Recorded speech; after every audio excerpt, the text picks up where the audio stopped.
Fala galera, tudo tranquilo com vocês? É o seguinte, eu voltei de viagem. Antes que eu me esqueça, muita gente me avisou que eu não deveria olhar pra cá. Eu tenho que olhar pra cá. Eu espero estar olhando certo, né não? Tô olhando nos seus olhos? Então tá bom. Seguinte, voltei de viagem, tá? E eu tava viajando de férias, papapá. Cheguei, finalmente vamos voltar a fazer vídeos, beleza? Quem tava me cobrando a análise emocional da Mulher Maravilha, saiba que logo logo eu vou fazer. Só vou fazer antes, mas duas análises de review de HQs aí, de arcos e sagas que a gente tava falando sobre. Inclusive, uma delas é o Aquaman Andrômeda. Eu não sei por que o pessoal aqui no Brasil não tá falando sobre esse quadrinho aqui, mas, pô, também. Tem canal aí que puta que eu pariu, né? Mas vamos lá. Vamos falar a respeito de uma coisa que eu percebi ao longo do tempo. Quando eu tava viajando, eu fui nas livrarias lá da cidade que eu tava e eu dei uma olhadinha no Etrigan que saiu. E eu fiquei pensando aqui comigo, cara, meu Deus, né? O quanto que eu amo o quadrinho, o quanto que eu amo esse universo de animações e tudo mais, e dentro desse universo, tanto a gente encontra complexidade e diversidade de gêneros nas histórias. Muita gente fica chamando de filme de bonequinho, filme de heróizinho, querendo mediocrizar, querendo minimizar aquilo que na verdade é muito mais complexo, muito mais interessante do que a própria Disney faz ser. Porque a verdade é que a saturação dos filmes é uma coisa que está acontecendo, não advém do gênero, porque o gênero não é uma coisa só. Eu parei para pensar vendo o Etrigan, que assim, porra, imagina um filme do Etrigan, né? Nunca iria ser feito um filme do Etrigan em cima dessa fórmula family friend Disney, porque é isso que a Disney faz. A Disney, ela pega as marcas, as propriedades que ela tem, e ela faz três coisas. Ela, primeiramente, infantiliza, tá? Ela infantiliza, ela tira sexo, ela tira sangue, violência, tudo. Ela infantiliza o produto. A Disney padroniza esse produto, ou seja, ela enlata, fecha numa caixinha e tem que vender daquela forma. Não pode fazer algo diferente, foda-se as vontades artísticas do diretor, do criador, do roteirista, foda-se o que o público quer, porque ela molda o próprio público, ela não vai atrás do que o público quer, essa é a verdade. E por fim, ela satura. Então, pegou o modelo, infantilizou, padronizou, satura. Solta o máximo possível, porque tem que sugar dinheiro em cima daquilo. Ela fez isso com Star Wars, ela fez isso com os Simpsons, ela fez isso com a Pixar, quando comprou a Pixar, ela tá fazendo isso com a Marvel. Então, assim, a própria Marvel tem muito mais a oferecer do que a Disney faz parecer. Porque quem lê os quadrinhos entende que esse universo é muito mais rico do que o MCU. O MCU, gente, eu sei que quem gosta, beleza, tem muita gente que gosta, mas é brincadeira, assim, de criança, perto do que a Marvel realmente tem a oferecer e perto desse potencial. E eu nem vou me referir a DC, que é a minha queridinha, todo mundo sabe disso, não escondo de ninguém que eu sou um decenalta assumido, né? Só que temos um problema, porque a DC nunca nem chegou perto de tentar criar alguma coisa em cima dos quadrinhos. Eu citei o Etrigan porque o Etrigan seria um filme completamente fora desse gênero, que não é um gênero. E aí que tá. As pessoas falam de gênero de boneco, de super-herói, como se fosse uma coisa só, e não é. O Etrigan iria ser um filme cheio de palavrão. O Etrigan é um demônio que empesta as pessoas com pragas, maldições. Teria muito palavrão. Ele não é um herói, ele também não é um vilão. Ele briga pelo que ele quer, porque ele é um demônio, ele é um homem que se transforma em demônio. Então, assim, é uma criação do Jack Kirby excelentíssima, que não teria espaço nesse tipo de filme que eles tentam fazer, né? Enlatado e padronizado, cheio de aventura, piadinha, blá blá blá blá, blá, que é aquela fórmula que precisa sair um pouco disso, que não é ruim, é uma fórmula interessante, mas essa fórmula saturou. Aí você pega só no universo DC, você tem Monstros do Pântano, que são histórias de terror focadas em existencialismo. Você tem o Constantine, que são histórias sobre exorcismo, demônios e toda essa cultura gótica e mística por trás da magia negra. A mesma coisa com a Zatanna. E aí você tem outros personagens muito mais interessantes a serem trabalhados. Por exemplo, toda a mitologia do Quarto Mundo. O Quarto Mundo, também criado pelo Jack Kirby, é uma das coisas mais criativas que eu já vi na vida. E nunca, nem perto, as pessoas tentaram sintetizar isso nos filmes. O Snyder, ele chegou perto de fazer isso, mas que bom que ele não fez isso, porque eu tenho certeza que ele ia estragar a visão que as pessoas têm do quarto mundo, que não tem que ser daquela forma. Nesse ponto eu confio mais no James Gunn do que qualquer outro, né? Então, só o quarto mundo, você poderia fazer uma trilogia de filmes estilo Senhor dos Anéis. Olha como é interessante, como é complexo. E dentro desses próprios gêneros, você tem subgêneros e categorias. Então, mesmo nos quadrinhos, as coisas não são iguais. Pensa comigo. Tudo bem, o Superman é o herói clássico. Só que você pode contar histórias baseadas em valores, simbolismo e exaltação das virtudes, reafirmando esses valores em cima de existencialismo, sabe? Então tem muita coisa a abordar em cima de um único personagem, como nós sabemos, nos próprios quadrinhos eles fazem isso e tornam o Superman um símbolo, não apenas um personagem para vender brinquedo, boneco.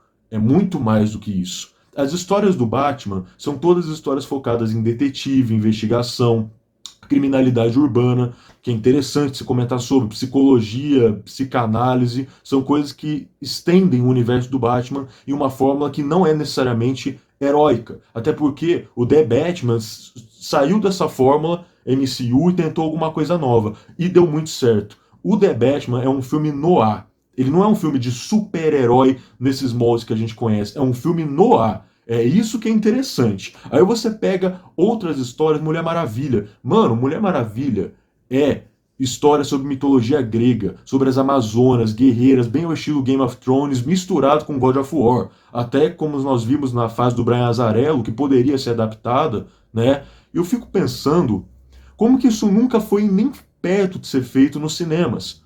Então as pessoas não conhecem muito bem a mitologia da Mulher Maravilha. Elas conhecem dois filmes. Um eu acho muito bom, que é o primeiro filme, que é o filme de introdução. Inclusive mostra o Ares no final, que é o deus da guerra. Já tem aquela introdução pro Olimpo. Só que o outro caga tudo. Então, e tenta fazer uma coisa que não tem nada a ver, que é o 1984.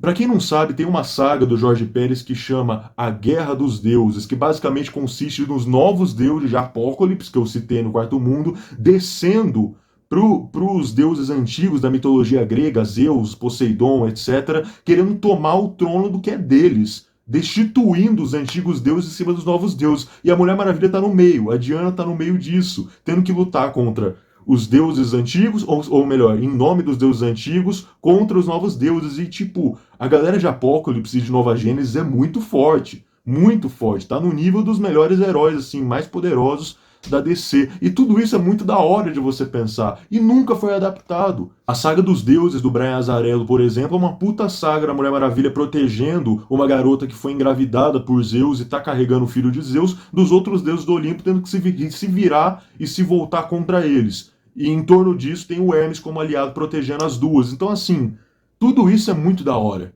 É muito foda. E nunca foi utilizado. Aí você tem muitas outras histórias muito interessantes a serem contadas no universo da DC que estão nos quadrinhos, como por exemplo o Homem-Animal, a Caçadora, o Questão, e que não é como também se esses personagens já não tivessem sido desenvolvidos anteriormente.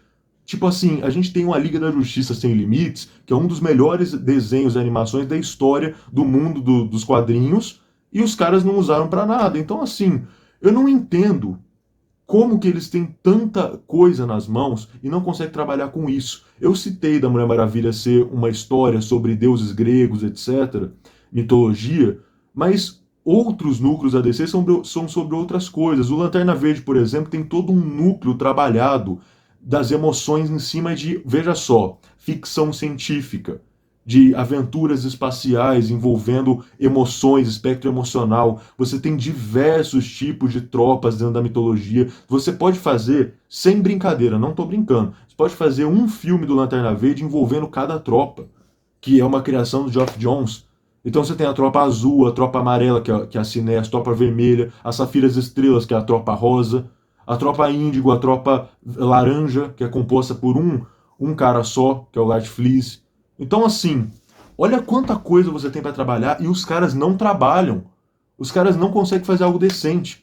Então, quando as pessoas falam de saturação de filmes de super-herói, não é porque elas estão saturadas, até porque, convenhamos, esses personagens já têm quase 100 anos de idade e nunca morreram, sempre foram publicadas as histórias deles. Ou seja, sempre teve criatividade, sempre teve complexidade e diversidade nas suas histórias e formas de se contar em cima de gêneros. Então, não é tudo igual. Você tem personagens diferentes de outros. O problema que a Disney fez, não foi a Marvel, foi a Disney, é que ela padronizou e enlatou todos esses gêneros em cima de um só. É por isso que dentro do universo da Disney, ela transforma o Demolidor naquilo que você viu em She-Hulk, por exemplo. E você transforma a própria She-Hulk naquilo que você está vendo. Entre muitas outras. Tipo, todos os heróis, todos os personagens têm que estar dentro de um único conceito, de um único gênero. Isso é um enorme problema em cima disso. E é isso, para mim, que está saturando o gênero. Não é o gênero. E se você chama de filme de boneco, filme de heróizinho, olha, sinceramente, eu não sei nem se você pode ser considerado fã de quadrinho. Porque, tipo, você nunca leu um quadrinho para saber que não são tudo a mesma coisa. Existem infinitas histórias de diversos tipos envolvendo um monte de coisa. Tipo assim, tudo bem, você tem o heroísmo clássico, é verdade. Mas existe muito mais além disso. E eu citei só os básicos. Eu nem estou citando, por exemplo, no próprio universo DC, Sandman. Sandman. Tipo, você quer uma coisa mais fora da curva do que Sandman, em termos de quadrinhos?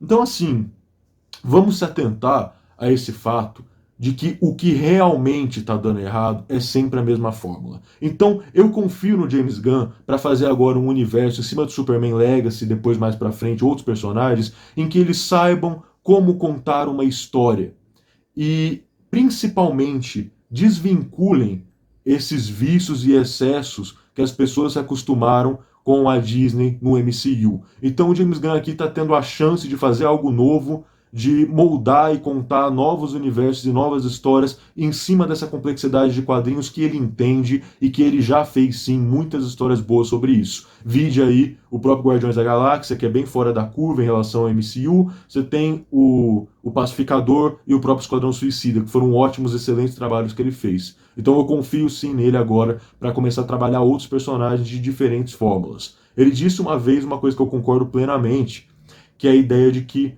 você não pode ter fórmulas. Cada personagem tem o seu tom, cada personagem tem a sua história, e tá na hora de começar a encarar filme de super-herói não como filme de herói, filme de bonequinho, tem que encarar como filme de quadrinho, derivado de uma mídia que não é uma coisa só. E a gente sabe que não é. Que é muito mais rica, muito mais diversificada do que muita gente por aí que de fato não manja, não entende, não consegue entender. E eu não os culpo. Eu culpo a Disney. Porque a Disney mostrou para essas pessoas que só conhecem os filmes que só existe essa forma de se fazer filme de quadrinho. E que não é verdade. E quem lê, quem entende, tanto da Marvel quanto da DC, sabe que isso não é verdade e que esses mundos são muito mais complexos do que a Disney faz parecer. Então é isso, galera. Espero aí que vocês tenham entendido. Comentem também, mas não me xinga não, porque se você xingar eu vou xingar de volta, tá? Então tenha respeito, depois não adianta ficar choramingando que eu dei um coice em você, que eu fui grosso com você, tá bom? Quer ter respeito, vai ter respeito de volta. Valeu, falou e até mais!